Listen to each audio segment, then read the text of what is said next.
She said it with a smirk. That sideways, practiced twist of the mouth she used when she knew she'd drawn blood. Stop being so emotional about my work trip. I'm not your property. I didn't argue, didn't raise my voice, didn't ask who booked a 5-star suite under her name in a city she claimed she hated. I just looked at her once, memorized the contempt behind her eyes, and said, noted. She thought it meant surrender. She didn't understand that for me, that word has always meant case closed. We built years together. Or so I thought. She used to sit beside me in my tiny office, feet on my desk, convincing me I'd build something world-shaking. I believed her, not because she was persuasive, but because back then she spoke like someone who actually cared. Her father, the respectable executive, shook my hand at our engagement dinner and told me I was the son he never had. Her best friend, the one I now know was her lover, toasted to our forever, winking at her in a way that used to seem playful. Every moment in that past now feels like a rehearsal for their betrayal. The truth didn't slap me. It whispered through receipts, a change in her perfume, a laugh too bright, too young for what we were supposed to be. But the moment everything crystallized was stupidly simple. Her phone lit up while she showered. A message preview, tell him I'm your father's guest, not your bedmate. See you in an hour. That was all.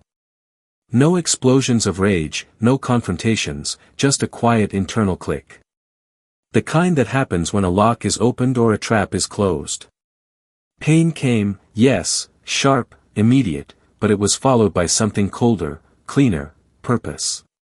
I realized they weren't just cheating on me. They were preparing to get the company I built, my company, and funnel it to her father's holding group. I didn't plan revenge that night. I simply decided I would no longer be the last person in the room to know the truth. I moved silently. I spent 3 weeks reconstructing the digital pathways of my own empire, mapping every quiet theft, every falsified report, every signature she forged when she thought I was asleep. I hired a private cybersecurity team off the books under NDAs that made even me uncomfortable. We traced financial pipelines, identified shell companies her father created to swallow mine. I didn't confront her, didn't change my behavior, didn't stop making her morning coffee. She kissed me every day with the mouth that whispered lies into someone else's neck. And I just watched. Silence is the most underrated weapon. People fill it with their own arrogance. When everything was aligned, when every file, every message, every account was documented, I made my final move. I transferred ownership of the company. Not to her, not to her father, not to any board member they had bribed. I transferred it to a man who'd spent 10 years waiting for an opportunity, my COO, the one they underestimated, the one who actually built the backbone they planned to steal. I gave him 72% ownership. I retained 20%. The rest went to the employees. The company was no longer mine, which made me untouchable. A simple email, scheduled for 8 a.m., landed in every board member's inbox simultaneously. Subject line, disclosure. It included every financial forgery, every transcript, every video clip of their secret hotel meetings, every legal document signed under false pretenses. I didn't need to accuse anyone. The facts did the work. Her father tried calling me 20 times. Her lover twice that. I didn't pick up. My COO called once. Are you sure? He asked. Very. Then I walked into the building, not to reclaim power, but to witness collapse. She arrived exactly 3 minutes after her father's car pulled up. The lover followed close behind, trying to appear calm.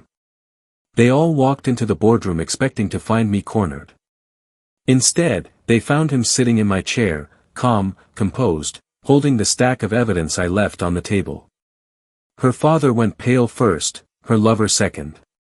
But she looked at me like she still believed she could talk her way out of anything. Is this some kind of joke? No, I said. Just accountability. She scanned the documents, her face draining color with every page. You set me up. No, I replied. You set yourself up. I just organized the folder. Her father exploded, yelling about reputations, legacy, family. The lover stayed silent, eyes darting between the exits, already calculating how to save his own skin. I stood there, hands in my pockets, calm as ice. This company, I said, is no longer mine to lose or yours to steal. The COO slid termination letters across the table, all backed by legal evidence, unavoidable, bulletproof. Her father sank into a chair. Her lover stared at the floor. She looked at me with something unfamiliar, fear. You ruined us, she whispered. No, I said quietly. You ruined me. I just responded in kind. I walked out before they finished arguing among themselves. It wasn't my scene anymore. Outside, the morning felt strangely clear, unburdened. People think revenge is fire, but for me it was water, cold, precise, unstoppable. She once accused me of being too emotional. Funny.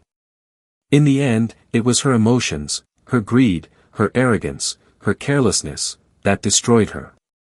All I did was say one word, noted.